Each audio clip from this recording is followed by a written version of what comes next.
Hay luchas que no se ven y que casi nadie reconoce, porque no hacen ruido ni llaman la atención, pero desgastan por dentro de una manera silenciosa y constante.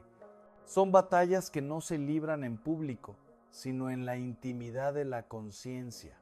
Cuando la persona sonríe hacia afuera, pero por dentro siente que algo no termina de encajar. No dejan marcas visibles, no provocan escándalos, pero cansan el alma, la vuelven pesada, desconectada, como si llevara demasiado tiempo sosteniendo un peso que no sabe cómo soltar. Son heridas que no sangran por fuera, pero que se manifiestan en la forma de vivir, de amar, de relacionarse, heridas que vienen de lejos, de afectos mal recibidos, de palabras que nunca llegaron, de vínculos que prometieron cuidado y terminaron dejando vacío. Con el paso del tiempo, estas heridas no gritan, susurran, se cuelan en la vida cotidiana, en las decisiones pequeñas, en los momentos de soledad y van moldeando el corazón sin que uno se dé cuenta. Y en ese cansancio interior, muchas veces aparecen pecados que no nacen del deseo consciente de hacer el mal. No brotan de la rebeldía ni de la malicia, sino del miedo profundo a estar solo, del vacío que se hace más fuerte cuando el silencio se prolonga, de la necesidad casi desesperada de sentirse amado, deseado, importante para alguien, aunque sea solo por un instante fugaz. El corazón humano no está hecho para vivir sin amor, y cuando no encuentra un amor que lo sostenga, empieza a buscar sustitutos que prometen alivio rápido, aunque después dejen más confusión y más herida. Por eso, detrás de muchas caídas no hay una voluntad perversa, sino un corazón agotado que ya no sabe cómo esperar, que se ha cansado de sostenerse solo, que ha aprendido a calmar su sed con lo primero que encuentra. No es una traición deliberada a Dios, sino una búsqueda torpe de consuelo, una forma desordenada de pedir auxilio. Y cuando no se reconoce esta raíz, el pecado se repite no porque se quiera, sino porque la herida sigue abierta y sigue pidiendo ser atendida. Entender esto no justifica el mal, pero lo ilumina. Permite mirar la propia fragilidad con verdad y con misericordia, y descubrir que muchas veces lo que necesita ser sanado no es solo la conducta, sino el cansancio del alma, que lleva demasiado tiempo pidiendo amor sin saber a quién pedírselo. Hoy no vengo a señalarte, porque nadie sana cuando se siente acusado, y porque la fe no crece a base de miedo ni de vergüenza. No estoy aquí para enumerar fallos ni para colocar etiquetas, sino para mirar contigo una realidad que duele y que muchas veces se vive en silencio. Vengo a hablarte con verdad, sí, pero con una verdad que no aplasta, una verdad que se dice despacio, con respeto por la historia de cada uno y por las batallas que no siempre se ven desde fuera. Y vengo a hacerlo con ternura, porque solo desde la ternura se puede tocar el corazón sin cerrarlo. La dureza corrige conductas, pero la ternura transforma personas. Por eso, lo que hoy se nombra, no se nombra para condenar, sino para iluminar, para poner palabras a aquello que muchos cristianos viven por dentro mientras intentan seguir adelante con su fe, su vida y sus relaciones, sin saber muy bien cómo ordenar todo lo que sienten. Porque hay realidades que se rezan en silencio, que se confiesan a medias, o que ni siquiera se confiesan por miedo a no ser comprendidos. Hay luchas que se llevan en secreto durante años, no porque falte fe, sino porque falta un espacio seguro donde poder mirarlas con honestidad. Y ese silencio, cuando se prolonga, pesa más que el propio pecado. Lo que hoy quiero nombrar es algo que muchos viven, pero pocos se atreven a reconocer, incluso ante sí mismos, no por hipocresía, sino por miedo. Miedo a decepcionar, miedo a sentirse indignos, miedo a pensar que si esto se supiera, ya no habría lugar para ellos dentro de la fe. Y sin embargo, es precisamente ahí, en lo que cuesta reconocer, donde Dios suele estar esperando con más paciencia, no para reprochar, sino para sanar. Hablar de esto no es abrir heridas para que duelan más, sino para que por fin puedan respirar. Porque lo que se nombra con verdad y se acoge con ternura, deja de gobernar en la sombra y empieza, poco a poco, a encontrar un camino de luz. La sexualidad es uno de los lugares más delicados del corazón humano y también uno de los espacios donde con más facilidad se confunde el amor con el alivio momentáneo. Porque en ella no solo entra el cuerpo, entra la historia, la herida, el deseo de ser elegido y la necesidad de no sentirse solo. Por eso, muchas veces el corazón se acerca buscando descanso, creyendo que allí encontrará consuelo, y sin darse cuenta acaba todavía más cansado, más disperso, más vacío que antes. Se promete placer, pero se deja inquietud. No porque el placer sea malo, sino porque cuando se separa del amor verdadero y del sentido profundo de la entrega, deja de sostener. Es como beber agua salada. Al principio parece calmar la sed, pero poco después la aumenta. Y entonces el alma empieza a inquietarse. No sabe explicar por qué, pero siente que algo no está en su sitio. En ese desorden interior, la sexualidad deja de ser un lugar de comunión y se convierte en un espacio de huida. Ya no se vive como un lenguaje del amor, sino como una forma de anestesiar el dolor, de llenar silencios, de sentirse vivo durante unos minutos para luego volver a la misma soledad de siempre. El cuerpo recibe algo, pero el corazón se queda esperando. Y cuando esto se repite, el cansancio no es solo físico ni emocional, es espiritual.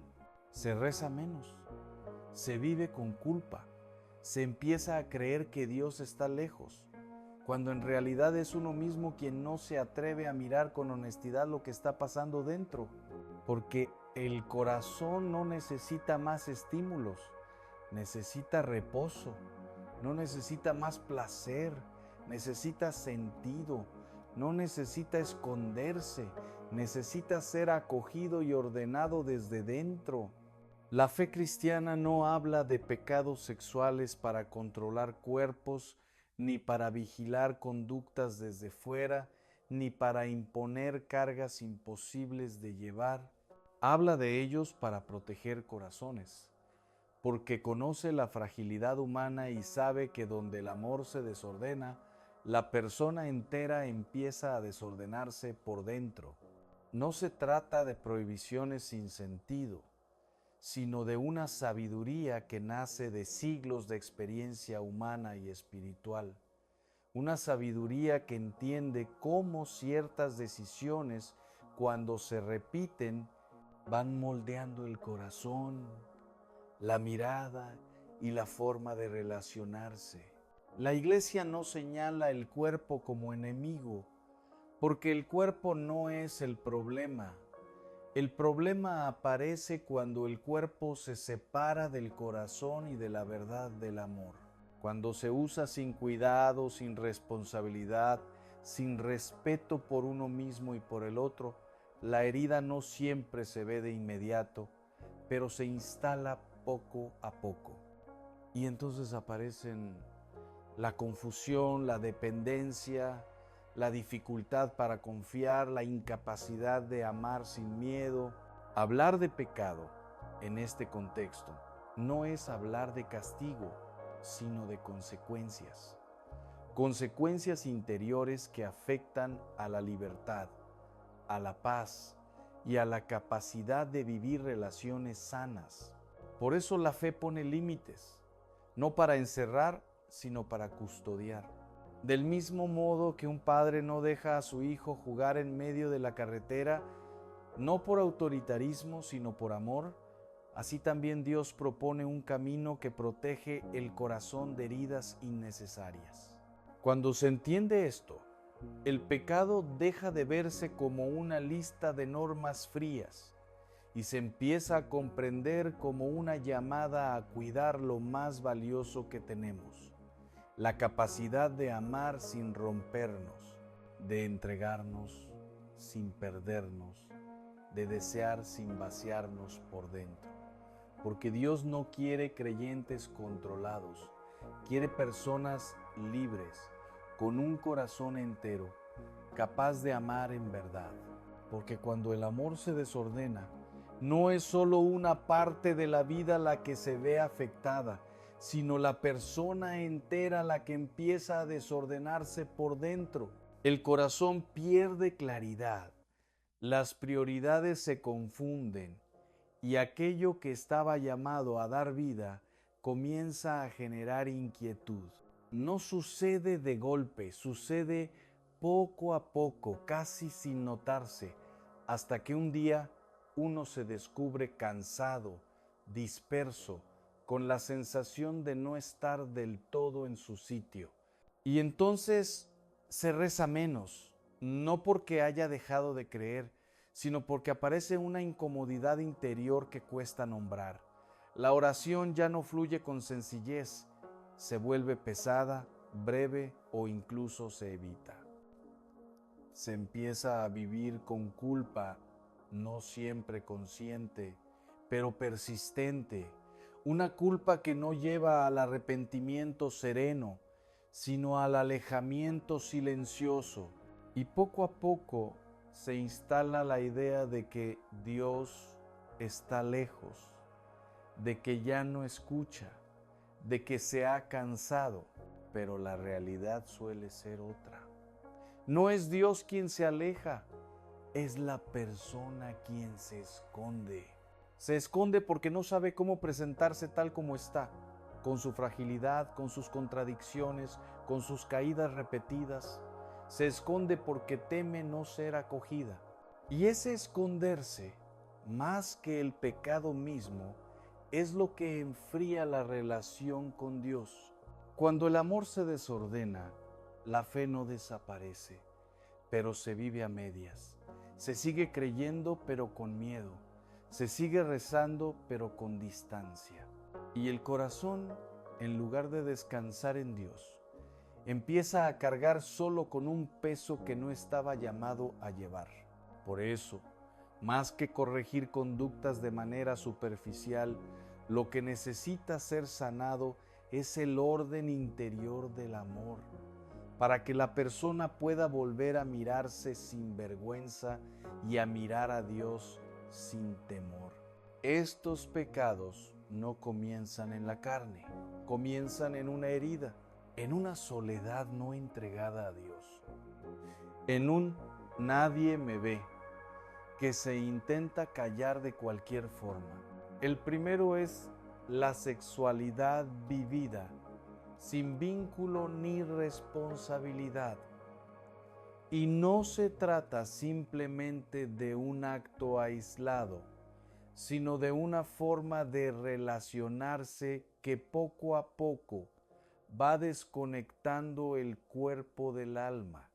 Es cuando el cuerpo se entrega, pero el alma se queda fuera por miedo, por cansancio o por no saber cómo implicarse sin salir herido. El encuentro promete compañía, cercanía, calor humano, pero termina dejando un vacío difícil de explicar, una sensación de haber estado con alguien sin haber sido realmente encontrado. Aquí el cuerpo se convierte en un refugio emocional improvisado, una especie de lugar al que se acude cuando el alma ya no sabe dónde descansar. No se busca tanto compartir la vida con alguien construir un vínculo o abrir el corazón, sino calmar una herida que viene de lejos, silenciar por un momento la soledad que pesa, anestesiar el miedo profundo a no ser querido tal como uno es. El encuentro deja de ser un acto de comunión y se transforma en una estrategia de supervivencia emocional. Y para protegerse del dolor, el corazón aprende a no implicarse del todo, aprende a medir lo que siente, a rebajar las expectativas, a no esperar demasiado para no volver a decepcionarse. Se entra en relaciones con una parte del ser, mientras otra se queda en guardia, desconfiada, preparada para salir corriendo si algo duele. No es frialdad, es cansancio. No es falta de amor, es miedo a volver a perder. Con el tiempo, esta manera de vivir va creando una distancia interior que parece proteger, pero que en realidad va aislando. Se evita el sufrimiento, sí, pero también se evita la profundidad. Se esquiva la herida, pero se renuncia al encuentro verdadero. Y así, poco a poco, el corazón se acostumbra a relaciones superficiales que no exigen demasiado, pero tampoco sostienen. El cuerpo se entrega, pero el alma se queda esperando algo más. Y esa espera silenciosa es la que termina pesando más que cualquier soledad inicial. Con el tiempo, esta forma de vivir la sexualidad va acostumbrando al corazón a relaciones sin raíces, sin historia y sin compromiso real. Se aprende a entrar y salir de la intimidad sin dejar huella visible, pero por dentro algo sí queda marcado. Al principio puede sentirse como libertad, como ausencia de ataduras, como la posibilidad de no deberle nada a nadie. Sin embargo, poco a poco aparece una sensación difícil de explicar, una desconexión interior, una fragmentación silenciosa, porque el ser humano no está hecho para entregarse a medias ni para vincularse sin implicarse. El cuerpo recuerda cada encuentro, incluso cuando la mente intenta olvidarlo. El corazón siente, aunque se le haya enseñado a no esperar demasiado. Y el alma resiente cada experiencia vivida sin verdad, no como castigo, sino como consecuencia. Se acumulan recuerdos que no terminan de encontrar su lugar, emociones que no fueron acogidas y deseos que quedaron suspendidos sin respuesta. Todo eso pesa, aunque no siempre se sepa ponerle nombre. Por eso, más que un problema moral en el sentido superficial del término, este pecado es una herida relacional profunda. No señala a una persona mala, sino a un corazón cansado que ha aprendido a protegerse de la manera que ha podido. Y esa herida no se sana con culpa ni con reproches, sino con una mirada honesta, con acompañamiento, con tiempo y con la gracia de Dios que ordena lo que está disperso. Solo así la sexualidad puede volver a ser lo que está llamada a ser. Un lugar de encuentro real, de comunión verdadera y de entrega que no huye, sino que permanece. El segundo es la confusión entre deseo y amor, una confusión muy común y muy humana que no nace de la mala intención, sino de un corazón que anhela sentirse vivo, elegido y significativo para alguien. Se empieza creyendo que la intensidad es señal de verdad, que aquello que se siente con fuerza tiene que ser bueno, auténtico, casi inevitable. Y así, poco a poco, se equipara la emoción con el amor, la atracción con la entrega, el impulso con el compromiso. Pero no todo lo que se siente intensamente es verdadero, ni todo lo verdadero se siente intenso desde el principio. Este pecado desordena la mirada, porque hace que el corazón aprenda a buscar sensaciones y no vínculos, chispazos emocionales y no procesos reales. Se persigue la emoción que enciende, pero se evita el amor que construye. Y cuando la emoción baja, se cree que el amor ha desaparecido, cuando en realidad quizá nunca llegó a nacer. De esta confusión nace una dependencia silenciosa de las sensaciones. El corazón se acostumbra a necesitar estímulos constantes para sentirse vivo, y cuando no los hay, aparece el vacío, la inquietud, el aburrimiento interior. Las relaciones dejan de ser un lugar de crecimiento mutuo y se convierten en una fuente de consumo emocional, donde el otro existe mientras produce lo que yo siento que necesito. Y así, sin darse cuenta, se entra en una dinámica que desgasta profundamente.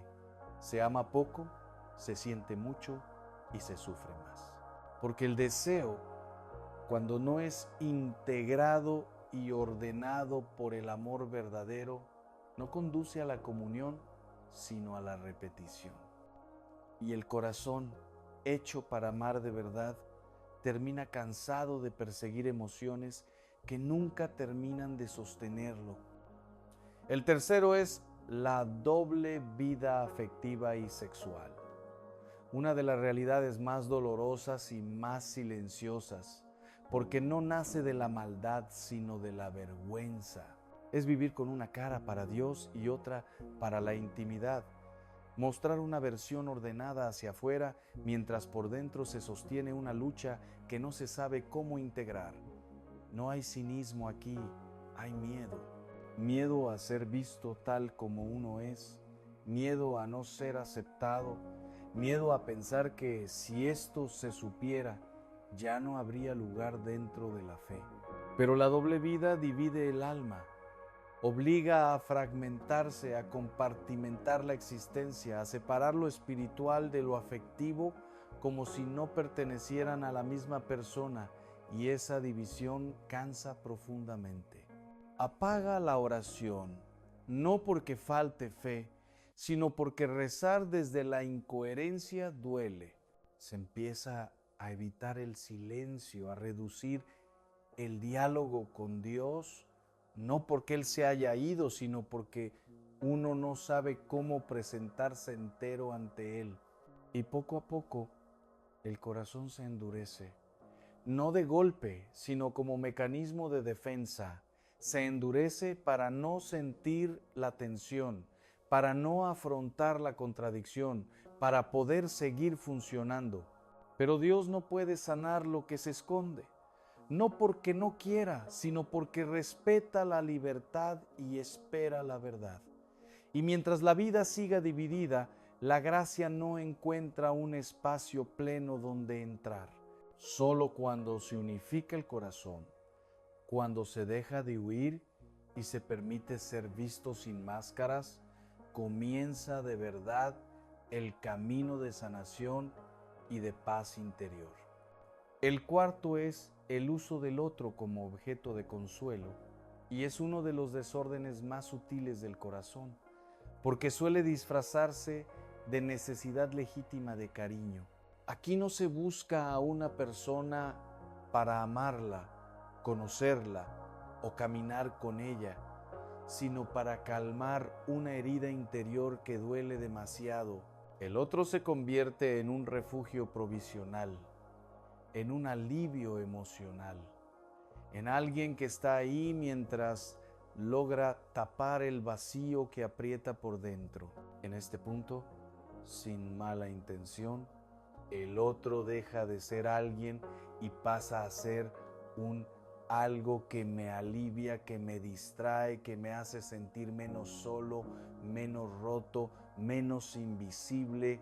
No se le mira por quién es, sino por lo que me proporciona. Y aunque por momentos parezca cercanía, en el fondo no hay verdadero encuentro, porque el centro no es el otro, sino la propia carencia. Lo más doloroso es que esta dinámica casi nunca es unilateral. Sin darse cuenta, uno termina usando y siendo usado. Dos heridas que se encuentran, dos soledades que se rozan, dos personas que se sostienen mutuamente sin poder realmente sostenerse. Al principio parece compañía, pero con el tiempo deja cansancio, confusión y una sensación de haber estado cerca sin haber sido verdaderamente amado. Este pecado no habla de personas egoístas, sino de corazones heridos que han aprendido a relacionarse desde la necesidad y no desde la libertad. Y mientras esa herida no se sane, el vínculo siempre será frágil, porque nadie puede ser descanso permanente para una herida que solo Dios puede tocar. Solo cuando el otro vuelve a ser alguien y no un remedio, el amor puede empezar a ser verdadero. El quinto es la evasión de la propia soledad a través del placer. Y nace de una dificultad muy profunda para habitar el silencio y permanecer a solas con uno mismo. No se soporta el silencio porque en él aparecen preguntas, recuerdos, heridas y verdades que no siempre se saben afrontar. No se sabe estar consigo mismo porque nadie nos enseñó a hacerlo, y entonces la soledad se vive como amenaza y no como espacio de encuentro. En este contexto, el placer se convierte en una vía de escape. No se busca tanto el deseo en sí, sino la distracción que evita mirarse por dentro. Cada estímulo funciona como un ruido que tapa el vacío, como una luz encendida para no quedarse a oscuras. Pero cuando el placer se usa para huir, deja de saciar, porque no responde a la verdadera necesidad del corazón. Este pecado no huye del deseo, huye del encuentro interior, huye del silencio donde Dios suele hablar, del espacio donde el corazón puede ordenarse, del lugar donde la persona aprende a reconocerse y aceptarse. Y por eso nunca sacia, porque ningún placer puede llenar un vacío que no ha sido mirado, ni ninguna experiencia externa puede sustituir la paz que nace de habitarse con verdad. Mientras la soledad siga siendo evitada, el corazón seguirá inquieto, pero cuando se aprende a permanecer, a no huir, a dejar que el silencio revele y sane, el placer deja de ser refugio y la vida interior comienza poco a poco a encontrar descanso. El sexto es el rechazo de la propia dignidad, y quizá es el más doloroso de todos, porque no se vive como una rebeldía, sino como una renuncia silenciosa al propio valor. Se aceptan relaciones, prácticas o situaciones que hieren el alma, no porque se deseen de verdad, sino por miedo a no ser querido, a no ser elegido, a quedarse solo. Poco a poco, el corazón va aprendiendo a conformarse con menos de lo que merece, a negociar su propia dignidad a cambio de un poco de atención o de afecto. Aquí el pecado no es tanto el acto concreto como el olvido de quién se es haber dejado de mirarse como hijo o hija de Dios, digno de un amor que no humilla, que no usa, que no rompe por dentro. Cuando se pierde esa mirada, se normaliza lo que duele, se justifica lo que hiere y se soporta lo que en el fondo uno sabe que no está bien, no por ignorancia, sino por cansancio del corazón. Y todos estos pecados tienen una raíz común. Cuando Dios deja de ocupar el centro, algo o alguien intenta ocupar su lugar. Puede ser una persona, una emoción, una relación, una experiencia, incluso el propio deseo, pero nada creado puede sostener el peso que solo Dios puede llevar. Y cuando se coloca en ese lugar lo que no corresponde, el corazón se desordena, el amor se confunde y la dignidad se va erosionando sin que uno apenas lo note. Volver a poner a Dios en el centro no es perder libertad, es recuperarla, es recordar quién soy, cuánto valgo y para qué fui creado.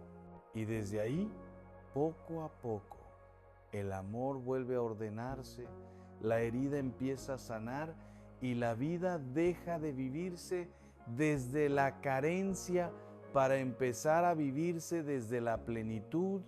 Dios no te mira con decepción, aunque tú a veces te mires así.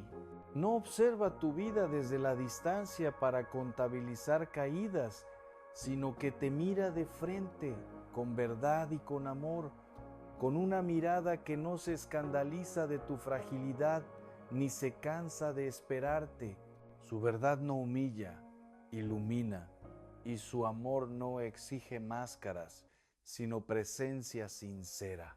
No te pide perfección, porque sabe que no eres perfecto.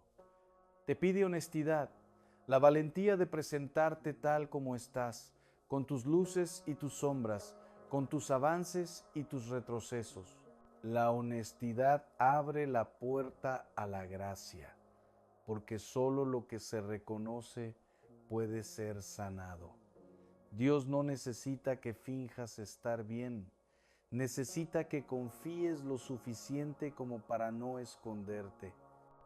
Y no te exige que no caigas, porque conoce el camino humano y sabe que aprender a amar es un proceso lleno de tropiezos. Lo que sí te pide es que no te quedes en el suelo creyendo que ya no vales, que no confundas una caída con tu identidad, ni un error con tu dignidad. Caer no te define, rendirte sí te roba la esperanza.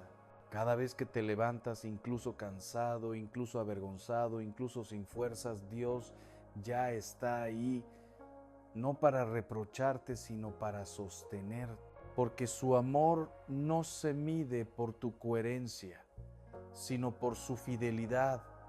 Y desde ahí, poco a poco, el corazón aprende que siempre hay un camino de vuelta y que nunca, nunca se deja de valer. La pureza cristiana no es represión, aunque durante mucho tiempo se haya presentado así. No consiste en negar el deseo ni en vivir a la defensiva frente a lo que se siente, sino en alcanzar un orden interior que devuelve la paz al corazón. Es libertad, porque cuando el amor está ordenado, ya no se vive arrastrado por impulsos que prometen mucho y sostienen poco. Es aprender a amar sin perderse, a desear sin romperse por dentro, a esperar sin desesperar cuando las cosas no llegan en el tiempo que uno quisiera. La pureza no empobrece la vida, la unifica. Integra el cuerpo, el corazón y el alma en una misma dirección, evitando esa división interior que tanto cansa.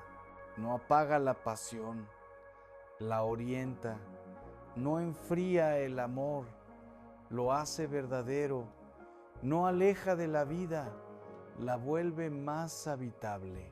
Por eso, cuando se vive desde dentro y no como una imposición externa, deja de ser una carga y se convierte en descanso. Y si algo de lo que has escuchado hoy te ha tocado, no te condenes. La condena paraliza, pero la verdad acogida con misericordia transforma. Pregúntate con calma, sin miedo y sin dureza, ¿qué herida estoy intentando tapar? ¿Qué vacío estoy intentando llenar? No para juzgarte, sino para comprenderte, porque detrás de cada desorden hay una necesidad legítima que busca su lugar, y cuando esa necesidad se presenta ante Dios con honestidad, comienza el verdadero camino de sanación y de paz. Cuando todo eso se lo entregas a Dios, sin maquillarlo ni justificarlo, el pecado deja de ser refugio, porque ya no necesitas esconderte para sobrevivir. Aquello a lo que acudías para calmar el vacío pierde fuerza, no porque lo hayas vencido a base de esfuerzo, sino porque ha dejado de ser necesario. En su lugar, la gracia empieza a ser hogar, un espacio donde no tienes que demostrar nada, donde puedes descansar siendo quien eres, con tu historia real y tus heridas abiertas a la luz. Y ahí, poco a poco, el corazón descansa. No de golpe, no mágicamente, sino de una manera profunda y silenciosa.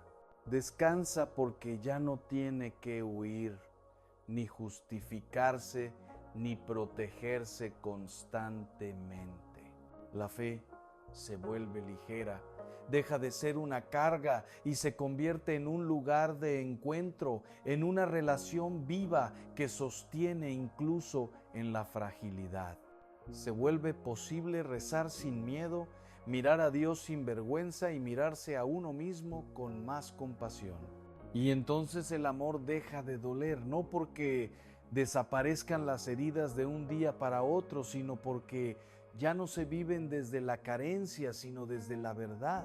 El amor deja de ser un campo de batalla y empieza a ser un camino lento, real, humano, donde la gracia acompaña, sostiene y ordena lo que durante tanto tiempo estuvo disperso. Y en ese proceso, sin ruido y sin prisa, la vida interior vuelve a encontrar su lugar. Si este mensaje te ha ayudado a mirarte con más verdad y menos dureza, te invito a que te suscribas al canal. No para sumar números, sino para seguir caminando juntos. Aquí hablamos de la fe sin máscaras, del amor sin idealizarlo y de la vida interior tal como es, con sus luchas y sus procesos. Suscribirte es una forma de regalarte un espacio semanal de calma, reflexión y esperanza. Un lugar donde no se juzga, donde se acompaña, donde se recuerda que siempre hay un camino de vuelta y que la gracia también trabaja en silencio. Si sientes que este contenido te hace bien, quédate, porque este canal también es para ti.